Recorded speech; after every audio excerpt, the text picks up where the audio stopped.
What's up, everyone? You're listening to the RAS Project. My name is Ivan Temelkov, and I'm your host. On this podcast, we discuss entrepreneurship, personal development, family, tech, and marketing.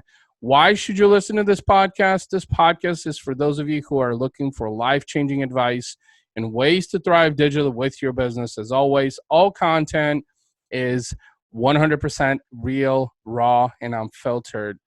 On this episode, I'm really excited to bring a Fempreneur. I think that's the right term that I've been following on social media for quite a while.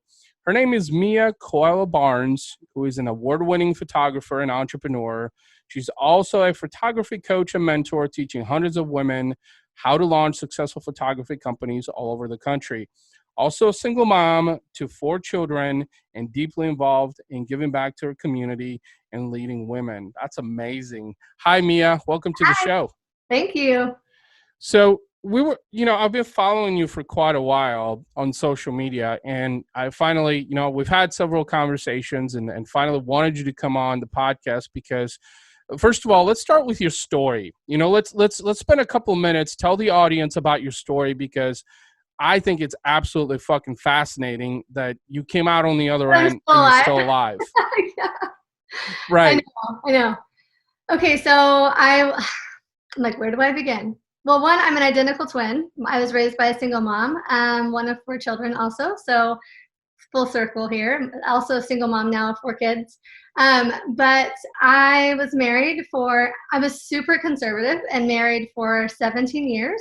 I say that because divorce was not okay in my world in small town Texas. And so after 15 years of marriage and having 4 children, our youngest was really sick. And that led to some issues in our marriage with substance abuse on the part of my partner. And so we divorced after 17 years, which led me to being a single mom.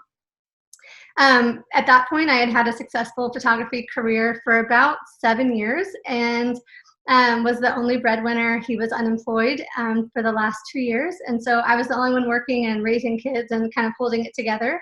I thought that divorce would help me kind of stop babysitting another adult and it would be easier. It actually ended up not being true. It was good. It was a good choice for me. Right. But then moving out of that, I'd never dated. I got married at 19, had my first baby at 21. So all I knew was running businesses, being a wife, and being a mom. And that's all I knew about the world. I was super in a bubble. I was the women's ministry leader at a small church in Texas. And I was raised in California. So I was I went through a season of like losing all of my friends because divorce was not okay. And still running a business, dating someone who was very toxic, ended up having to have there's still court cases going on with that situation. Yeah. So radically changed the way I view people. I had major trust issues after that relationship. Went right into the next one, also had major issues. And so about 1.5 years ago, I hit the pause button, was on my own with 4 kids, and really started evaluating who I was surrounding myself with, why I really thought the whole manifesting new agey shit after being from I cuss you. Right. I didn't used to cuss. But all of that was bullshit. I just thought you just needed Jesus and that was it, and good people. And I found out that good people are imperfect people. Yeah. As much as they're great people and they have good hearts, they're imperfect. And when something like that happens that doesn't fit into their mold of who you're supposed to be, it is very easy for people to shift you out. And all of a sudden I was alone and I had 4 kids looking at me for direction and I was a mess. And so I started working a lot on healing the parts of me that were calling in those things. And those things were not my fault. I didn't ask for those things to happen to me, to be a victim of abuse, to be a victim of an alcoholic, to be a person who was someone that I trusted tried to talk me into killing myself so he could get my life insurance policy. It was bad. That's fucked up. It is fucked up. It is 100%. But that's where I was at. And so that's the last thing I left before I decided I'm out. This is not okay. What am I doing? And instead of being I'm the victim, everything's happening to me, I began to look at who have I become that I am allowing these things to go on? And why do people think that this is okay to do to me? And how can I take my power back? And being from the West Coast and Yeah. being like an outspoken woman, I'm an identical twin. I've always been like, I don't take shit from anyone, but let my husband tell me what I can and can't do, and I'll fit into this bubble. And so I've had to like really step into my like badassery in the last like year and a half and be like, this is who I am. I'm going to be Yeah. unapologetic. I'm going to fight for what I think is right. I'm going to seek justice. I'm going to live for truth. I'm going to be whole. And if you don't like it, like I'm good with that. And my Yeah. life since then has been radically different in the best ways possible. There were a couple of things that you were talking. So the reason one of the main reasons I wanted you to come on the show is because I think fempreneurs don't get enough credit in an entrepreneurial world that's predominantly male driven. And that's probably one of the biggest fucking problems. And most of all is single mother going through, a terrible divorce, 4 kids. They're looking for guidance towards you. Like most women will break down, get depressed, and probably never unravel from the chaos of bullshit. That's just the reality of it. And so the fact that, like when you were talking about it and you said, you know, I would say that I don't take any shit from anybody, but then I would tell my ex-husband like what to do. So it was like a change where it was like you always had it in yourself to be resilient, but I think it was a lack of self-belief, Mm-hmm. lack of like saying, you know what, I am strong enough, I am intelligent enough, I need to believe more in myself and just execute more. And that's Mm-hmm. exactly what you just said, that, about a year ago when all this shit kind of piped down a little bit more with everything that was going on with your relationships, that your life took a radical shift for the better. You Mm-hmm. started seeing, better relationships. You were surrounding yourself with more successful people that were more like-minded, people who accepted you for who you are, people who supported you for what you did, not judge you based on your flaws, because you're absolutely right. In this fucked up society that we live in, a lot of people will judge you on your flaws. You know Mm-hmm. what? Because it's easy to attack someone when they're weak, right? To look down upon them and say, Or when you think they're weak, because I'm not. exactly, to Yeah. think that you're weak. And that's another thing, is this society will misconstrue you. So, you've done, I mean, the fact that you've been able to find the strength, the inner strength to emerge from the chaos is just mesmerizing in itself, because most women just can't do that. So, I applaud you for that you've been able to do it and being able to keep it together with 4 kids, because I know before we jumped on, to hit record, you were also talking about homeschooling and managing a couple of businesses and like all this. And I'm like, woman, where in the fuck do you find the time to do this? Like, Yeah. do you drink at all? Are you sober most of the time? Like that's a lot to do, because all of these things are full-time jobs. Kids are Right. full-time jobs. So you have 4 kids. So you Mhm. technically have 4 full-time jobs as is, because you have to attend to each kid. And as I'm speaking as a fellow father, because I have 2 kids, Mhm. and I know what it's like to be able to attend, to give them the time, because a lot of people will say, oh yeah, kids, and they can be manageable. And it's like, you don't have kids.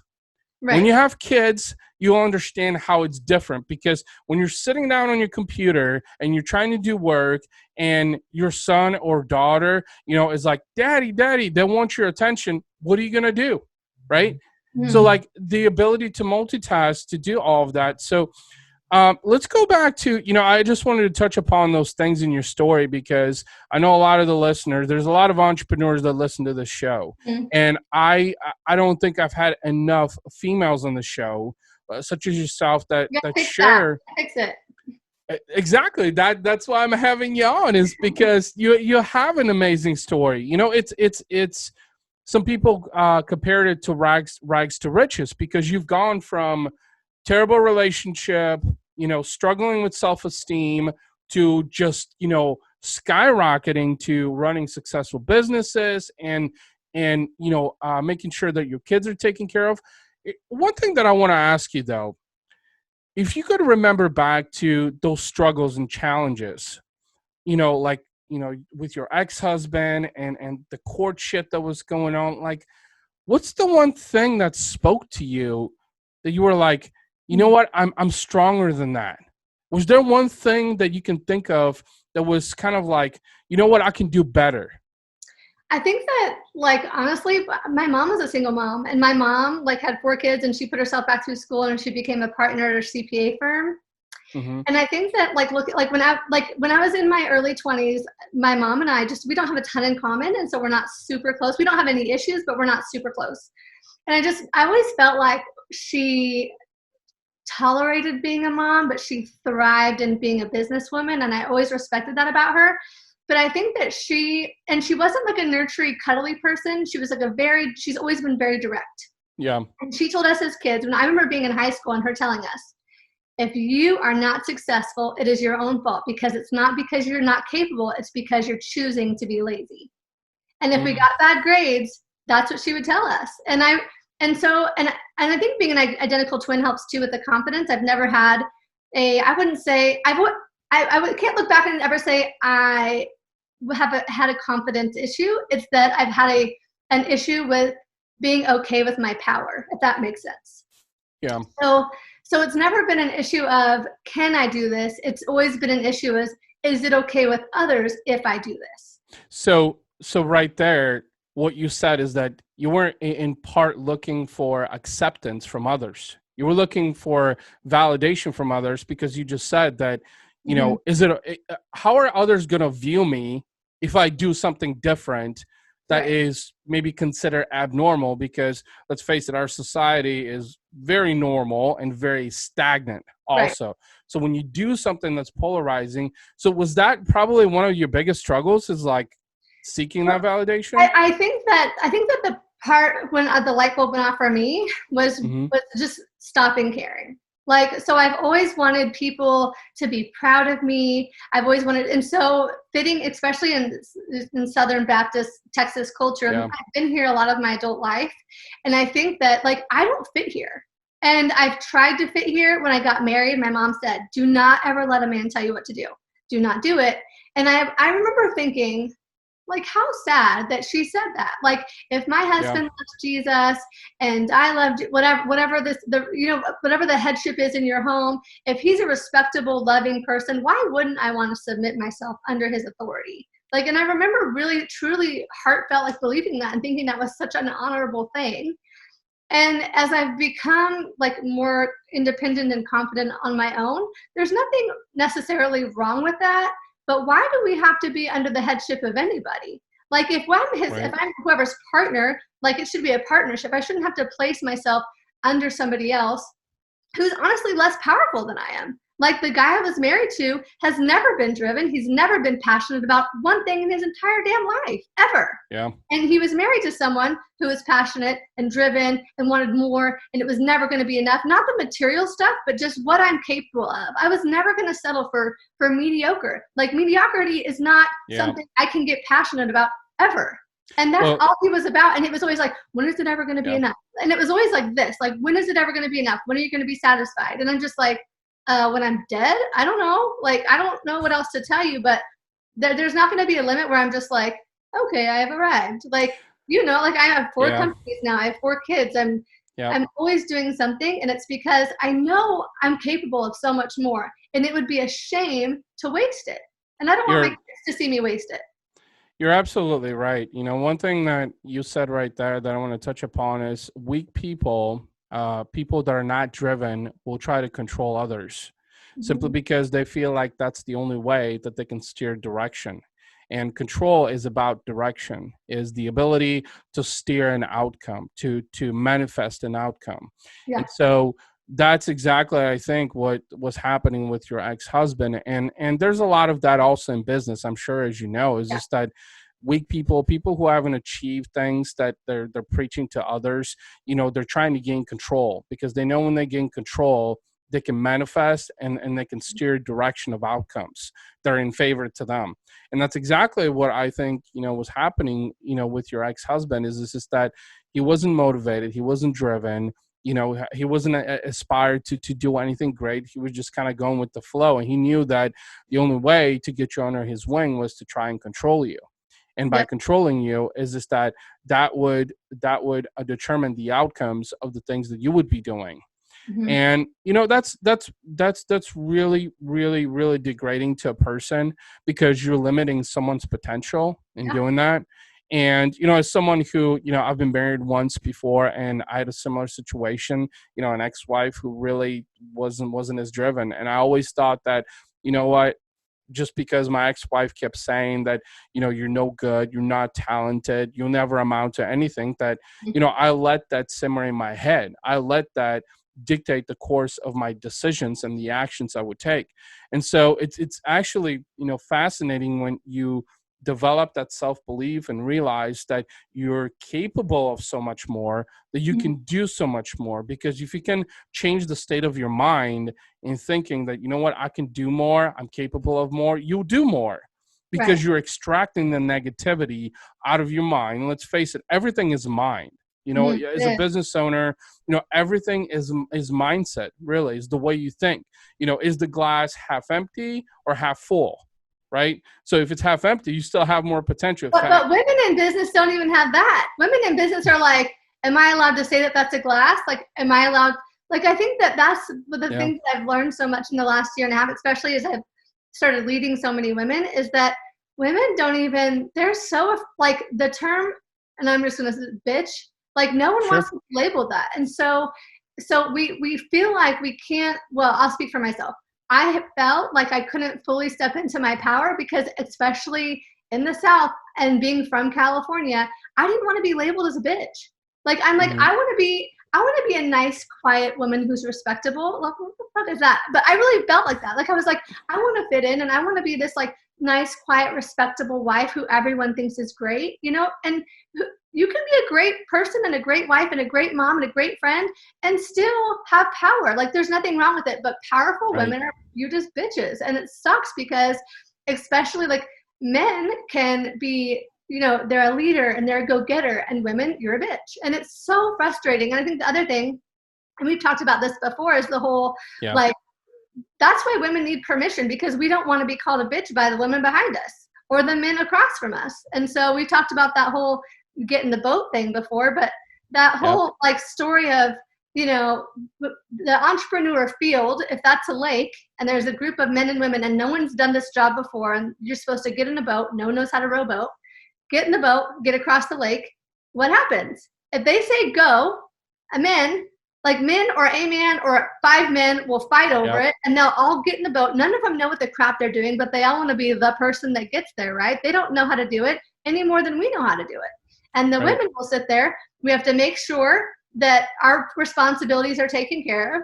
We have to make sure we're not going to step on someone else's toes. We have to get permission. Like, do you think I can do it? Or do you think that she could do it better? Like, I don't want to step on anyone's toes. So you just choose. Like, none of us take the lead. Like, it's all like, and all of us are like that. And so by the time we've made sure that we're not going to be called a bitch, that we have validation from others that we can do it, that we think that we're capable on our own, and that we're not going to fail in front of a group of women who are then going to make fun of us and ice us out, right? The men Yeah. are across the damn lake. And it's been that way in entrepreneurship forever, because of how women are, like, men are just raised to think, you know, go do it, go figure it out, you'll figure it out, you know what I mean? And you're raised like that your whole life, and it's just the way our world works. Yeah. And the way that women's gender roles are is, it's like, be nice, he's like that because, he thinks that you're cute, or you need to be nice to her because you don't want all the girls to not like you, and, Yeah. run a little slower so that boy doesn't feel bad about himself. We're told all this stuff while we're growing up, and so we get into this workforce, or we have these ideas, and we are just conditioned, that social conditioning that we all have, that men are like, I better do this because I was told my whole life I better figure it out, and I'm gonna do it, right? And the women Yep. are built to think, oh my gosh, like, oh, like, I don't want to step on anyone's toes. And so you run your business like that. And I can tell you, when I first moved to Abilene 6 years ago, Yeah. I was a dude in the freaking lake, and it pissed everybody off. And it made me think, am I doing something wrong? Because what happened was, I moved here, I had a sick kid. I had a husband that was making okay money, but not anything great. Like we had to save and we were living on one income. Right. And I was like, if I'm going to work here and I'm going to be a photographer in this area, I'm going to jump in. I'm going to be successful and try whatever I can dream up. And if it works, amazing. And if it doesn't, I didn't have a business here anyway, so who cares? And so because I had nothing to lose, I didn't need the money. I mean, obviously we all need more money for stuff, but sure, I didn't have anything to lose. So I jumped in and like marketed myself as the best photographer in the area, and I've won awards and I've done this stuff, and I priced myself accordingly, and I stepped on every photographer's toes in my town. Some of them still don't like me, and I'm okay with it, because the thing is that this isn't a hobby for me. Like, I didn't know that 3 years later, I would be divorced. And I didn't know a year and a half after that, my husband would quit his job and just drink all the time, and I would be the breadwinner. Like, thank God I jumped in when I did. Like, I don't know what I would have done. But I experienced that backlash of women, you know. And I was telling you earlier about that idea that that I'm going to be launching a podcast soon. But it's interesting because those experiences are still linger. Like the other day, so a few weeks ago, I had posted something, and it upset. I had posted about like a house party locally that people were at, and I'd pissed off another mom whose kid was there. He's a celebrity-ish, I don't know. And so she was really upset about it. So she posted on her page, this local photographer is bashing our kids. Mind you, their kids are in their 20s, but okay, they're kids, whatever. Yeah. So this had happened, and I'm like, what? Someone said, oh yeah, like someone's like talking all about you on this page. So I went over on this page, who I was apparently friends with her, but I'm friends with everybody because I run a business. Right. And so I went over there, and there was a comment that really sat with me. It sat with me for weeks until yesterday, until I decided I was going to do something about it. But the comment was, I bet it's that bitch Mia. And it really bothered me. And I'm like, locally, like I'm a member of the junior league. I'm a single mom. I have the 2 girls are with me all the time. I've never gotten an ounce of child support. I do everything for my kids. I'm a kick-ass mom. I run 4 companies. When this whole thing kicked off, like I went in, I bought little things of alcohol and toilet paper and coloring books for kids, and like dropped them off to all my friends who were single moms whose husbands were deployed. Like I really, not that I'm perfect, but I work hard to be a good person, to be a member of my community, to lead women, to be someone who my kids can look up to. And someone that did not know me, has never met me, said, I bet it's that bitch Mia. Like, cool reputation in the small town. Like, I'm really killing it over here.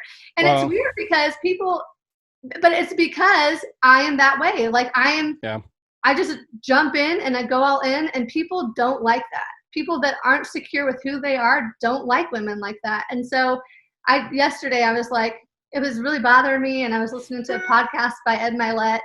Yeah. I just thought, you know what? What if I did a podcast called That Bitch with the Camera?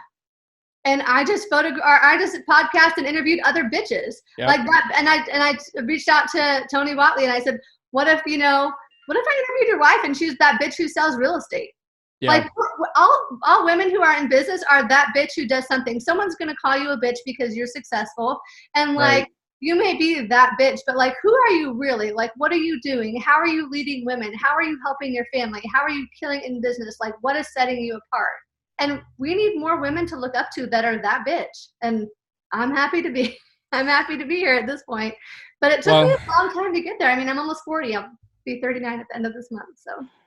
Well, Mia, I wanted to leave it on that high note because you said so much about the things that you're doing, and I can tell you're so passionate about everything you do. I can tell that you're always trying to put the right foot forward, whether it's being a good member of your community, being a good human being, helping other women, and you just keep doing all of that, regardless of what society tells you. And with that being said, I want to make sure that, people can connect with you out there in social media. I mean, what's the best, especially female entrepreneurs, what's the best way? Throw out some social handles, some websites. What's the best way to connect with you? So on Instagram, I'm OOXO Mia. My name is spelled MIA. I run Blissful Lens Photography out of Abilene, Texas. And I'm actually just launched like a actual just a fan page or whatever, and it's just my name, Mia Coelho-Barnes, and it's about photography, mentoring, and coaching. But I'll be coaching business owners as well. So that's Okay. how I can. Yeah. Awesome, Mia. Thank you so much for being on the podcast. I always enjoy our conversations, and I appreciate you sharing so much. Thank you. Thank you for having me. It's fun.